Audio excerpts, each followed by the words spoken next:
Hello everyone, welcome to my channel Kamal Sidhu.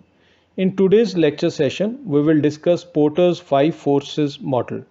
We will also discuss Porter's generic strategies. We will discuss the merits of Porter's model and demerits of Porter's 5 forces model. So for easy, simple and precise lecture sessions related to BBA, BCOM, MBA, MCOM and UGC net, do like, share and subscribe to my channel.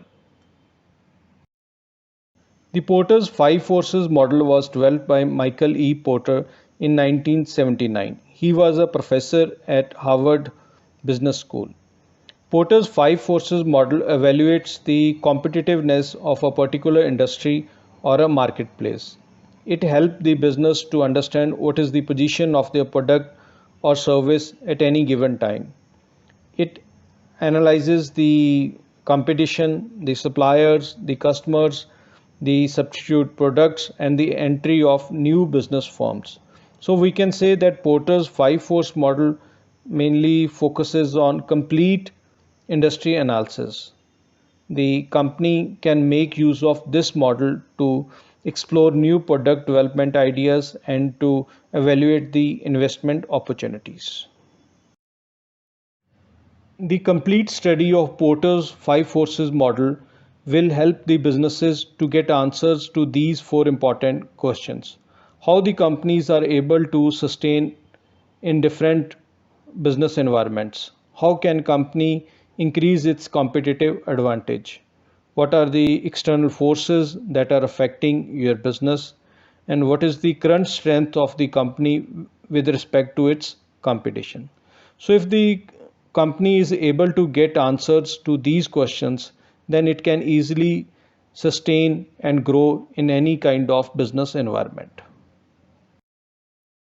Now let's discuss this Porter's five forces model in detail. As per this model, five forces impact the business which represent key sources of competitive pressure within an industry.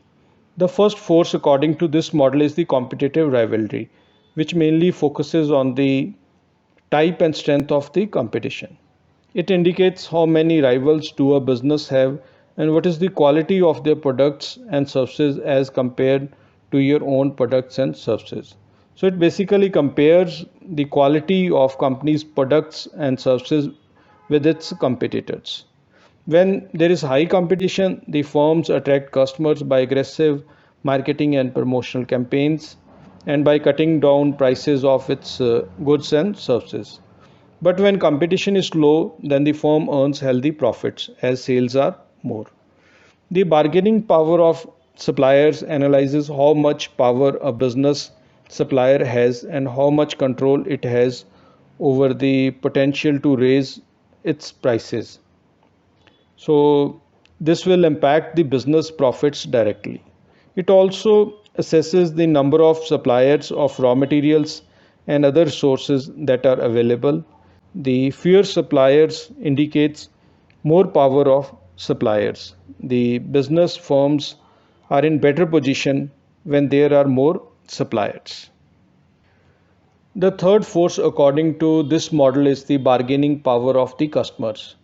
The customers have more power when they are less in number.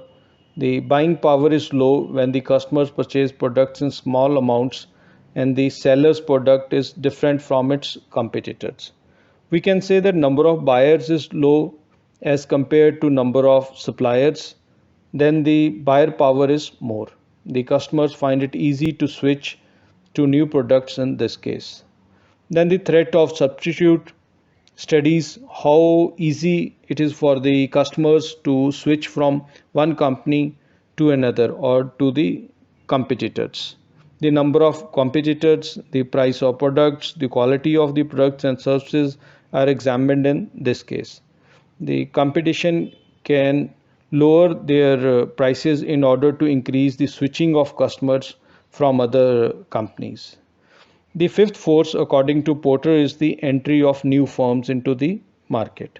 The position of a business can be affected by the ability of a new firm to enter your market. If there is absence of any entry barriers in the business markets, then new businesses can easily enter the market and give a stiff competition to the existing businesses. So these are the five forces of porters which indicates how the business is impacted. So once this analysis is complete, a strategy should be implemented to expand your business's competitive advantage. For this, Porter identified three generic strategies. The first is cost leadership.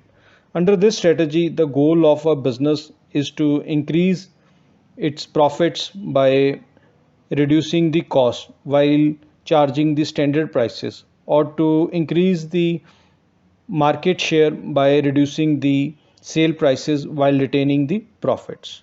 The second strategy is the differentiation.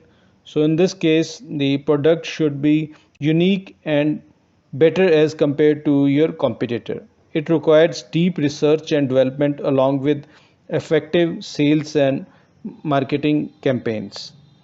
The third generic strategy is the focus. The firms should have intensive understanding of the markets, the marketplace, its sellers, buyers, and competitors. The firm should clearly focus on selecting its target markets to sell their products and gain competitive advantage. So, the firm should mainly focus on these three generic strategies in order to sustain in this competitive business environment. Let's now also discuss how this Porter's five forces model is beneficial for the businesses. The Porter's five forces model enables the firm to conduct competition research. The business can get a complete knowledge about its competitors. Keeping up to date with competitors enable the business to understand its strengths and weaknesses. It also enables the complete understanding of the competitors' strengths and weaknesses. The knowledge about prevailing market conditions can be known through this model.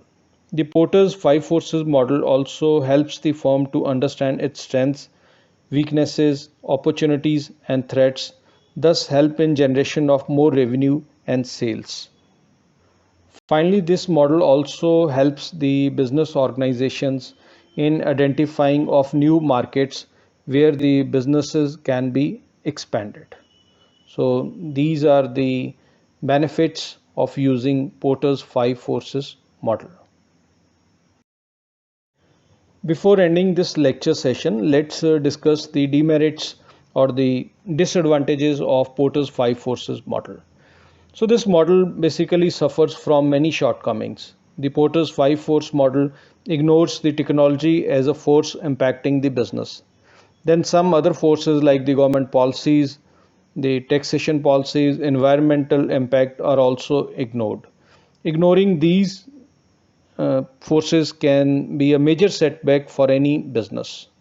This model is not useful in case of companies that operate in different market segments and has a large product portfolio and a large number of product lines. The model does not provide a detailed investigation into studying of business operations. Finally, it also ignores the perceived business risk. So this was all in today's lecture session in which we discussed the Porter's five forces model in detail. Thank you.